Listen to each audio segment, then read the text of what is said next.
Вообще в науке есть такое понятие, оно историками используется, называется сакральная топография. Очень важное понятие. Я думаю, что в Татарстане на это понятие не обращается должного внимания.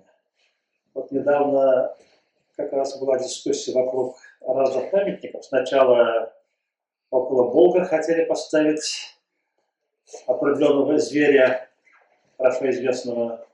Сейчас такого зверя поставили около Татнефти в Альметьевске, но при этом почему-то многие видные татарские фигуры, фигуры национальной истории, вообще отсутствуют в зрелищном виде.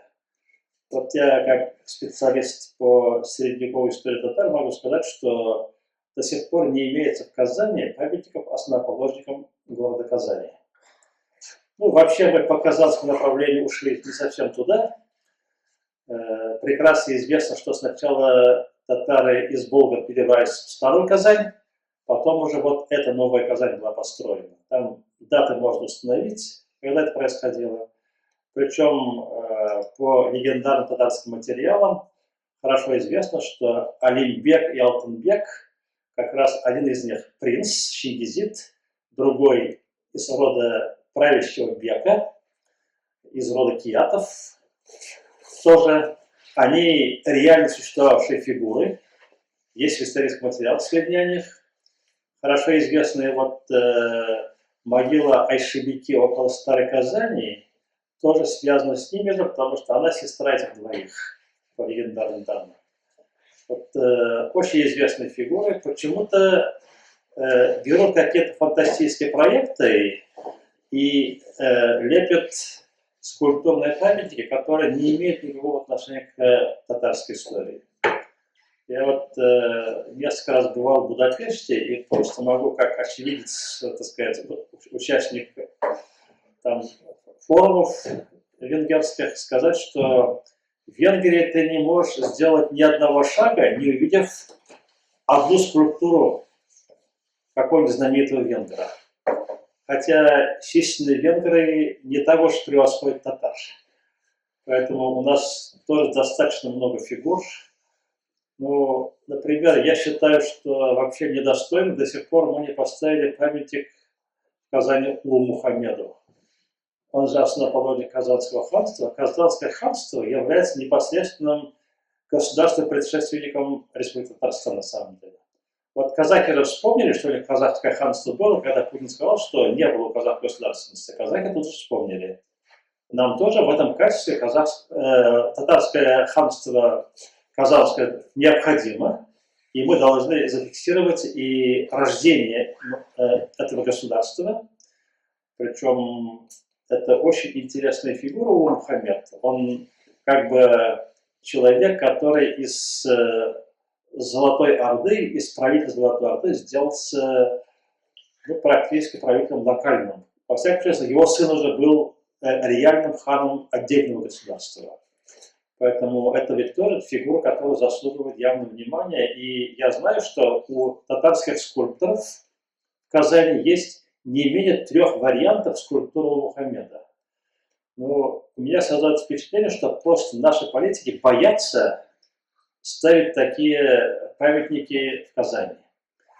Но прежде всего, конечно, должна быть концептуальная наработка, кому, когда мы поставим памятники и где.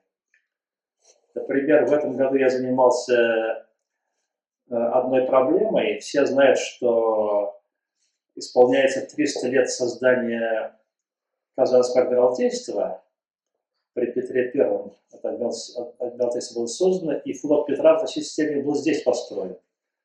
Но в пылу подготовки к этому празднику все забыли, что вообще-то российский флот был во многом построен на татарском горбу.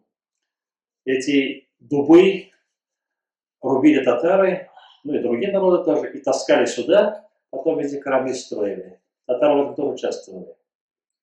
Причем это адмиралтейство называлось Бишбалта. Раньше там татарское селение было, и население туда вошло полностью. Хорошо, что один татарский бизнесмен, сейчас фамилию называть не буду, вспомнил, что вообще-то тут татарам тоже памятник нужен. И он на собственное средства, я ему немножко помог реализовать эту идею. Сейчас пытается этот памятник, он уже заказал скульптуру, поставить вот в Слободе. То есть это говорит о том, что частную инициативу тоже приветствовать надо в этих делах.